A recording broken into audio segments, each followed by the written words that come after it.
औज़ुबिल्लाहि मिनश्शैतानिर्रजीम बिस्मिल्लाहिर्रहमानिर्रहीम। आज हम मैग्नीशियम सल्फ़ेट की बात करना चाह रहे हैं। मैग्नीशियम सल्फ़ेट पाकिस्तान में नॉर्मली एग्रीकल्चर ग्रेड का कंसेप्ट बहुत कम है और यहाँ पे लोगों को इसकी कोई इतनी अवेयरनेस भी नहीं है कि इसकी क्या इम्पोर्टेंस है, ये हमारी क्रॉप्स के लिए कितना इम्पोर्टेंट है। इसका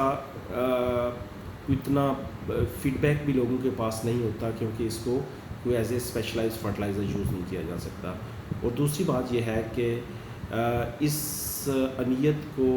ना अंडरस्टैंड करने की वजह भी एक ये है कि पाकिस्तान के अंदर इसकी कोई स्टैंडर्डाइजेशन नहीं है। ये प्रोडक्ट पाकिस्तान में जो स्पेशली इम्पोर्टेड फर्टिलाइज़र्स होती हैं जो कि PSQC के अंदर रजिस्टर्ड होती हैं, यहाँ पे कोई PSQC के अंदर एज ए फर्टिलाइज़र का स्टैंडर्ड भी नहीं है। यहाँ पे पाकिस्तान के अंदर इसका इंडस्ट्री के लिए स्टैंडर्ड है तो डिफरेंट इंडस्ट्री में यूज़ होता है। लेकिन पाकिस्तान में फ़र्स्ट टाइम अल्हम्दुलिल्लाह 5 स्टार फर्टिलाइज़र ने इसको इनिशिएटिव लिया और इसका को पुट किया PSQC के अंदर कि इसकी एज ए फर्टिलाइज़र रजिस्ट्रेशन हो। क्योंकि दुनिया में स्पेशली हम इंडिया की बात करते हैं, हम यूरोप की बात करते हैं, तो वहाँ पे इसकी एग्रीकल्चर ग्रेड में स्टैंडर्डाइजेशन पिछले कोई 15-20 साल से बड़ी प्रोग्रेसिवली चल रही है और वहाँ का फार्मर इससे बड़े अच्छे लेवल का बेनिफिट ले रहा है। हमने इसको इंटरनेशनल लेवल पे भी स्टडी किया है, कॉन्फ्रेंसेस को भी अटेंड किया है कि मैग्नीशियम सल्फेट की इम्पोर्टेंस पूरी दुनिया के अंदर क्रॉप्स के अंदर बड़ी एक बड़ा एक मेजर रोल प्ले कर रही होती है। बेसिकली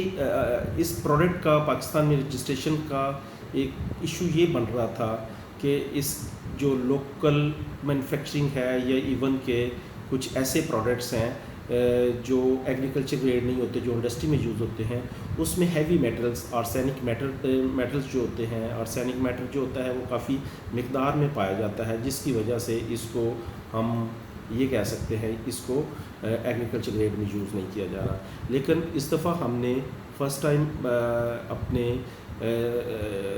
PSQC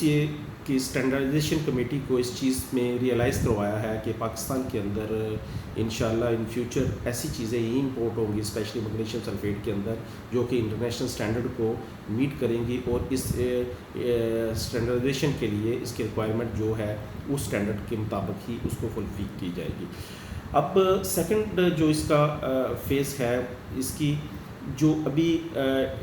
डिफरेंट लोग इसको यूज़ कर रहे होते हैं, इसको क्योंकि इसका वेरी लो pH लेवल है तो इसको हम ज़मीन की तैयारी के लिए भी इस्तेमाल करते हैं, इसको एज ए फर्टिगेशन के लिए भी इस्तेमाल किया जाता है और इसको एज ए स्प्रे के लिए भी इस्तेमाल किया जाता है। ये तीनों फेजेस में डिफरेंट फेजेस में इस्तेमाल होता है। इसका pH लेवल लेस देन 1 है, 0.6 0.5 के करीब होता है। इसमें जो मैग्नीशियम की मकदार होती है, हम इसको जो Mg होता है वो 9.5% होता है, उसमें सल्फ़र 13% होता है, ये 100% वाटर सॉल्युबल होता है। इसकी ये लाइक एक मोटा दाना होता है, चीनी की शक्ल में होता है, तो इसको आप फ्लड भी बड़े इजीली कर सकते हैं क्योंकि सिंध में मोस्टली लोग इसको फ्लड करते हैं। इस सल्फ़र मैग्नीशियम सल्फ़ेट को हम इंजाइम जनरेटर भी कह सकते हैं। ये पौधे के अंदर इंजाइम की जनरेशन इस मिकदार में करता है। इसकी यूटिलाइजेशन अगर हम क्रॉप में अगर at the time of urea जब आप इस्तेमाल करते हैं उस वक्त अगर इसको आपको 10 किलो की मकदार में 8 से 10 किलो तक फ्लड कर देते हैं तो इसको हम एज ए इंजाइम जनरेटर कहते हैं कि ये पौधे के अंदर आप कह सकते हैं कि ये तकरीबन 35 डेज़ तक पौधे को लश ग्रीन रखता है। लश ग्रीन का मतलब ये है कि ये पौधे के अंदर क्लोरोफिल का अमल जो है उसके खुराक बनने का अमल जो है उस का दौरानिया जो है उसको ये इन्हेंस कर देता है। अगर कोई सूरज का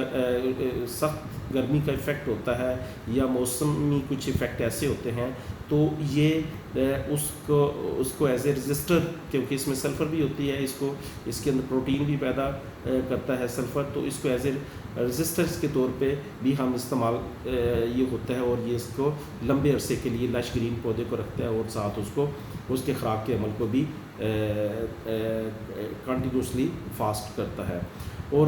दूसरा ये होता है कि इसको लो पीएच लेवल की वजह से इसको हम वही ज़मीन के लेवल को भी थोड़ा कंपैरेटिवली लो करता है पीएच लेवल को, और इसमें जो फिक्स ज़ाइलशुदा खाद्य होती हैं उसको रिस्टोर करके देता है, जिसको हम एज ए साइल कंडीशन की बात कर रहे होते हैं। ये जो स्पेशली जो नाइट्रोजन्स की यूटिलाइजेशन होती है क्रॉप के अंदर, इसको इन्हेंस करता है कि अगर वो 10 से 12 दिन के लिए यूरिया की यूटिलाइजेशन है उसकी एक फ़ेज़ के अंदर, तो उसको इन्हेंस करके ज़्यादा टाइम के लिए पौधे को अवेलेबल करता है। इससे क्या होता है कि इससे जब पौधे के अंदर लंबे अरसे के लिए, अभी हम जब वेजिटेबल की बात करते हैं, अभी हम राइस की बात करते हैं, अभी हम शुगर केन की बात करते हैं, शुगर केन में स्पेशली ये शुगर कंटेंट को इंक्रीज़ करता है। ये नॉर्मली हमने प्रैक्टिकल हमने किया है कि अगर नॉर्मल अगर एक क्वांटम जो है वो 9.25 क्वांटम तक शुगर कंटेंट होते हैं नॉर्मल अगर एक गन्ने के अंदर, तो ये इन्हेंस करके उसके अंदर 9 से 10% तक उसमें इन्हेंसमेंट करके इसको 11.5% तक इसके शुगर कंटेंट ले जाता है। ये हमने ऑलमोस्ट 3 डिफरेंट फेजेस में इसके प्रैक्टिकल किए हैं। तो इसको शुगर इंडस्ट्री के अंदर इसको बड़ी पजीराई हासिल हुई है, क्योंकि ये एक इम्पोर्टेंट रोल प्ले कर रहा होता है शुगर कंटेंट को इंक्रीज़ करने के लिए, क्योंकि फसल को ये लंबे अरसे तक लशगरी रखने की वजह से उसके अंदर उसकी प्रोटीन का लेवल भी बढ़ा देता है। इसी तरीके से